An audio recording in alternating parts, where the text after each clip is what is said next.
Olá, meus queridos amigos, o tema é o Sistema Constitucional das Crises. Você sabe o que é? Este trabalho surgiu a partir de tais declarações. Queremos intervenção militar. Mas será que as pessoas realmente sabem o que é intervenção militar? Não confunda intervenção com ditadura militar. No período de ditadura, aconteceram grandes massacres. Pessoas foram torturadas, executadas, afogadas e eletrocutadas.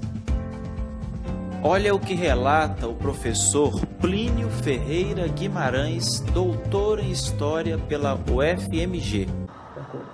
Professor, como se encontrava o Brasil no período em que foi imposta a ditadura militar? Fale um pouquinho do aspecto político e econômico.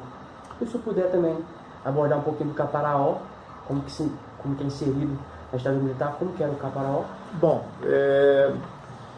o golpe de 64, né, a gente tem que lembrar, o Brasil vivia uma crise política grave, que na verdade não vinha exatamente do 64.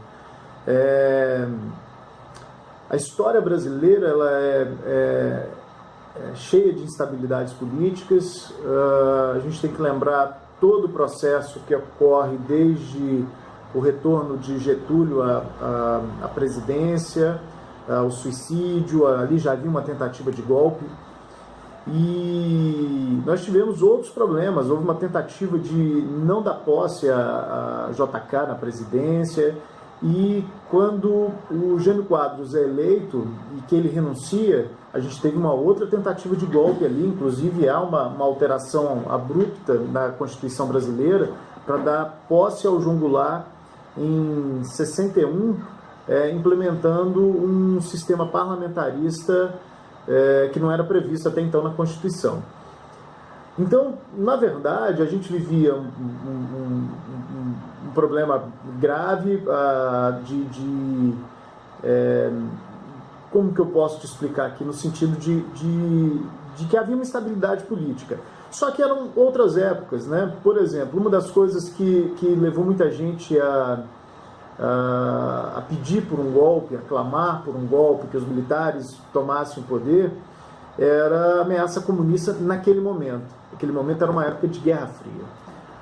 A gente teve, por exemplo, a Revolução Cubana em 59, a União Soviética existia, após a Segunda Guerra Mundial, fundou, montou, construiu um bloco. E o anticomunismo era muito forte no Brasil, né? Economicamente, o Brasil também tinha vários problemas. Na verdade, a gente vinha herdando um processo inflacionário crescente,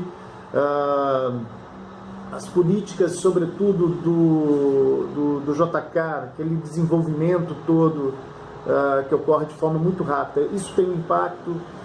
A gente tem um achatamento salarial que começa a ocorrer, e a gente tem grupos que vinham ganhando direitos e que achavam que a ampliação desses direitos era possível, era necessário e tal, né? Então, assim, João Goulart ele assume o Brasil num momento difícil, num momento de muita instabilidade política, e que a economia não ia muito bem. Infelizmente, em momentos de crise, as pessoas perdem um pouco, parece que a crença nas instituições, e passam a defender essas saídas autoritárias que eu não concordo nem um pouquinho. Assim, Ele era um delegado da Polícia Civil.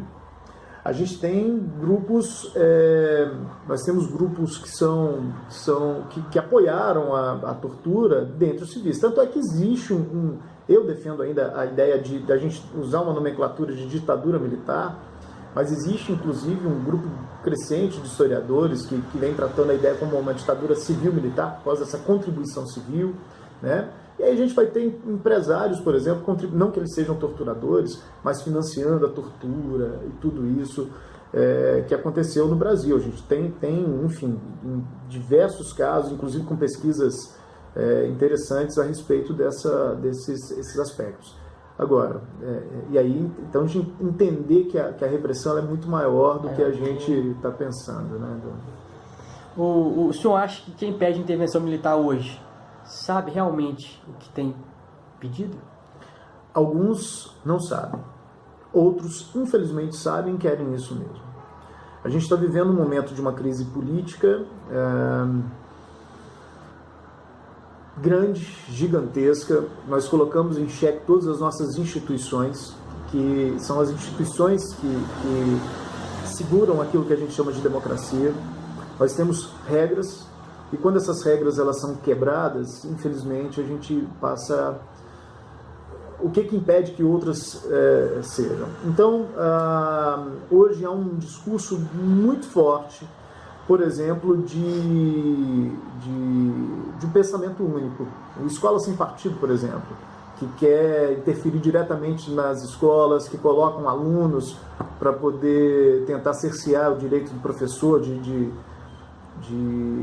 enfim, né, de trabalhar a sua matéria, discutir, né? Há pouco tempo eu dando aula, né, apesar de ser professor de história, esse ano estou tendo que dar aula de sociologia aqui no IFES.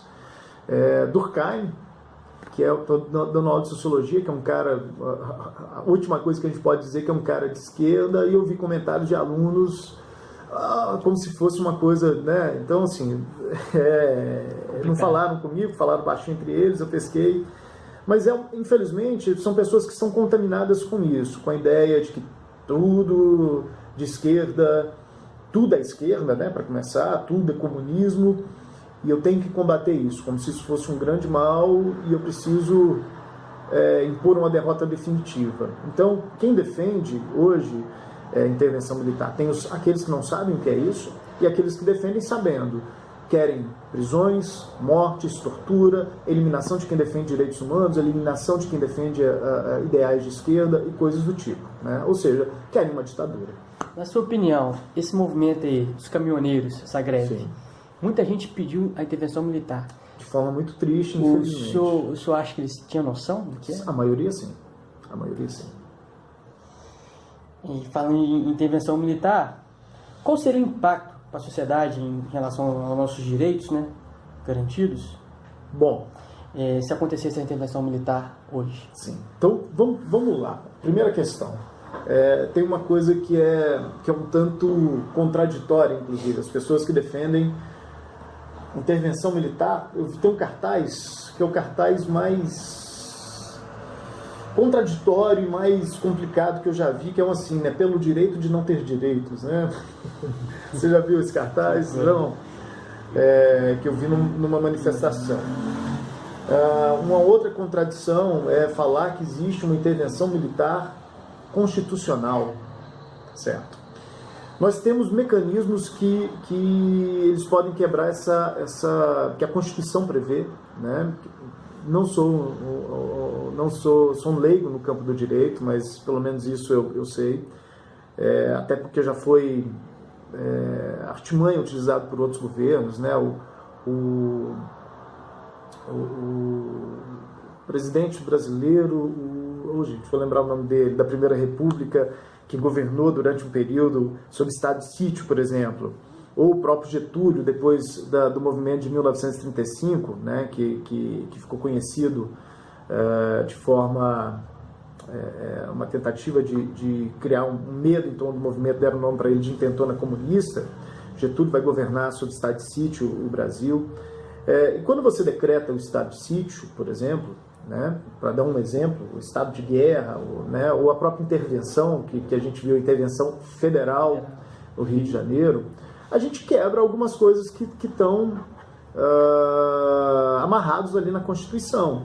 Essas coisas, geralmente, né, quando você decreta o estado de sítio, por exemplo, algumas garantias individuais que o cidadão tem, elas são colocadas meio de lado porque é um momento de exceção, né? Então o país estaria que está vivendo um caos absurdo e a ponto de você decretar isso. E aí tem um lance que pouca gente fala, porque quando você decreta, por exemplo, o estado de sítio, as Forças Armadas podem ser usadas sob ordem do presidente da República. As Forças Armadas, elas nunca podem ser usadas contra exatamente o presidente. O presidente é o comandante maior das Forças Armadas. Isso está na nossa Constituição. Então, as pessoas estão falando, intervenção militar constitucional. Peraí, eu vou tirar um presidente, vou depor um presidente. Então, isso é um golpe. A gente já está vivendo problemas gravíssimos. Isso seria uma ampliação desses problemas. Isso é um golpe, seria um golpe de natureza militar, certo? Nós tivemos vários golpes de natureza militar no Brasil, que depuseram um presidente e colocaram outro. Intervenção militar em nossa Constituição denomina-se Estado de Defesa e Estado de Sítio. O estado de defesa pode ser decretado conforme previsto no artigo 136 caput da Constituição Federal de 88 como medida de emergência em locais especificados em decreto, onde houver sido desestabilizada a ordem pública, a paz social ou grandes catástrofes naturais. O estado de sítio poderá ser decretado conforme previsto no artigo 137 caput da Constituição Federal de 88, em casos de comoção grave de repercussão nacional, constatação da ineficiência do estado de defesa por declaração de guerra ou para repelir ameaça armada. Em ambos, haverá um controle rigoroso do poder político e do poder judiciário. Na pesquisa de campo realizada na FACIG Monhuaçu, campus Coqueiro, constatou-se que de 48 entrevistados, 92% afirmaram saber o que é intervenção militar. 44% afirmaram não saber o que é o sistema constitucional das crises. 98% dos indivíduos não desejam ter seus direitos fundamentais cerceados. E 56% dos entrevistados, ao desconhecer o sistema constitucional das crises, clamam por uma intervenção que não sabem o que é.